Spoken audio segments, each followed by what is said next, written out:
Hello there, my dear friends. Good morning. Alright, for today's video, I would like to share with you the conversion story of one of our sisters in Christ. She was a Jehovah's Witness. She converted into Catholicism. Let's listen to her story, shall we?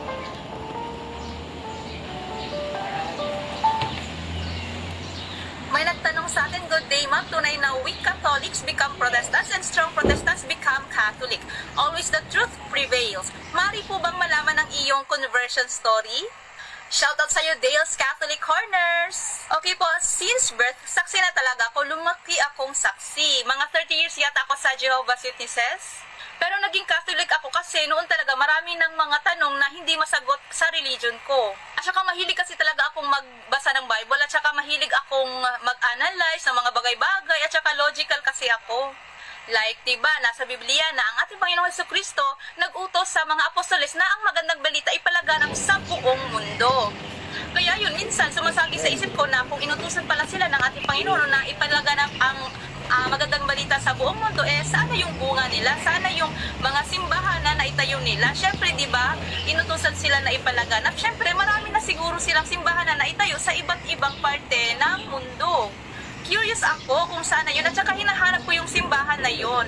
Lalo na nung nalaman ko na ang Jehovah's Witnesses pala ay tinayo lang ni Charles Russell noong 1800s, mas lalo akong napatanong sa sarili ko na kung 1800s lang itinayo itong Jehovah's Witnesses, ibig sabihin hindi ito yung simbahan na bunga ng mga apostoles. Yun talagang nasa isip ko. Tinanong ko yung ibang kapatid na saksi. May isa akong tinanong, sabi ko na sana pala yung bunga ng mga apostoles noon, sana yung simbahan nila. Pero sabi niya sa akin, ang sagot niya sa akin, mula daw nung namatay ang mga apostoles, nawala na daw lahat ng mga Kristiyano. Kaya tinanong ko siya, saan namang Bible verse makikita na ang mga Kristiyano ay nawala lahat mula nang namatay ang mga apostoles? Sabi niya, nasa Bible daw, pero hindi niya maipakita sa akin. Sabi niya, babalikan na lang daw niya ako if nakita na po niya yung talata sa Biblia. Pero hanggang ngayon, hindi pa niya ako binalikan. 5 years ago na nangyari yun. Hanggang ngayon, hindi pa niya talaga ako sinagot. Doon na, nagsimula akong mag-focus na lang na hanapin yung katotohanan at saka hindi na ako masyadong active sa pagdalo ng mga Bible studies namin. Mahilig kasi talaga akong mag-analyze. Minsan, iniisip ko na imposible naman talaga, di ba, na biglang nawala lahat ng Kristiyano nang namatay lahat ng apostoles. Parang walang logic ba? Saan yung logic kung ganyan yung iisipin mo? Kasi ako naniniwala kasi ako na nang mamatay ang apostoles, meron talaga yan silang mga sumusunod. Hindi talaga yan napuputol. Imposibleng maputol yan. Yan talagang nasa isip ko. Kaya hinanap ko kung ano yun, kung ano yung simbahan nila ngayon.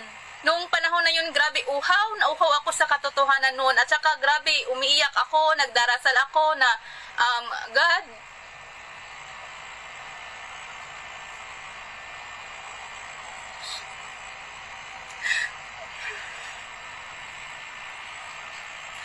ipakita mo sa akin yung katotohanan, sabi ko. Ipakita mo sa akin yung katotohanan kasi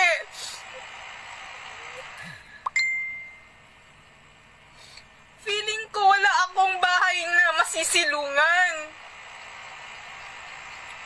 Sorry po, naiyak lang ako. Ayaw ko naman din bumalik sa dati kong religion kasi marami akong nalaman na mga maling aral. Marami akong natuklasan kaya ayaw ko na talagang bumalik din doon. Sorry sa mga makakarinig nitong mga dati kong mga friends ha. Sorry talaga, ganito talaga yung katotohanan sa akin eh. Ito yung katotohanan sa akin. Sorry talaga if, I know kung marinig nyo ito, masasaktan kayo, pero ito yung totoo sa akin. At saka sa mga natuklasan ko din, ha, sorry talaga. I know masasaktan kayo if narinig mo nyo itong sasabihin ko.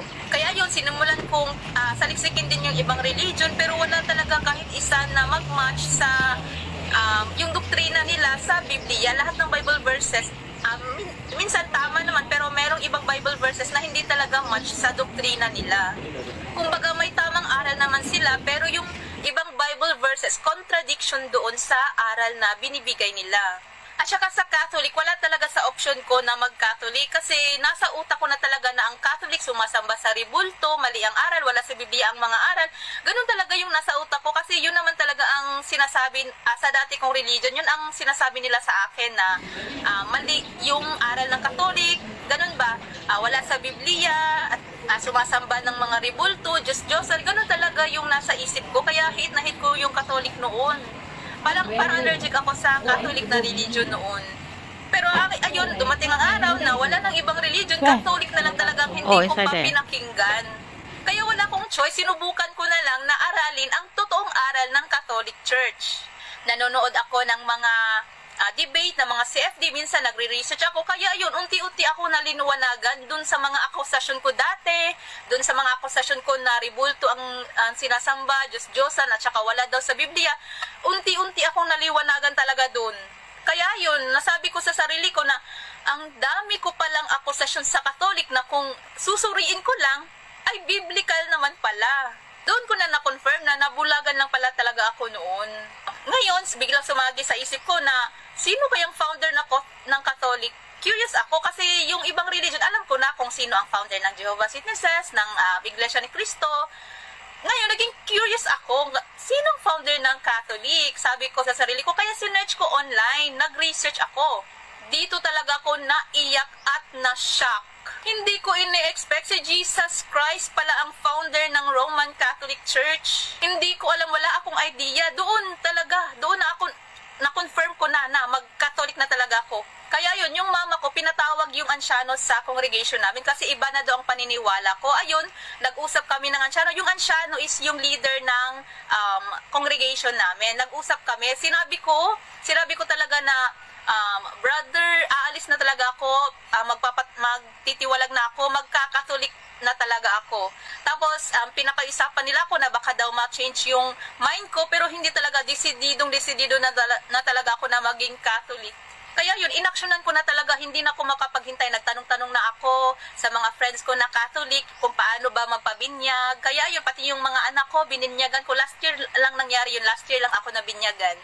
Kaya thank God talaga, nahanap ko yung katotohanan. Nasabi ko talaga na, I'm finally home. Nakarelate talaga ko dun sa Miss USA na na-convert din ng Catholic na sabi niyang, I'm finally home. Ganyan yung na-feel ko. Yung happiness kakaiba. Priceless. Nasabi ko talaga na hindi mababayaran ng anumang halaga pag nahanap mo talaga yung katotohanan. Kaya totoo nga ang weak Catholics become Protestants, strong Protestants become Catholic. Pro Deo et Ecclesia.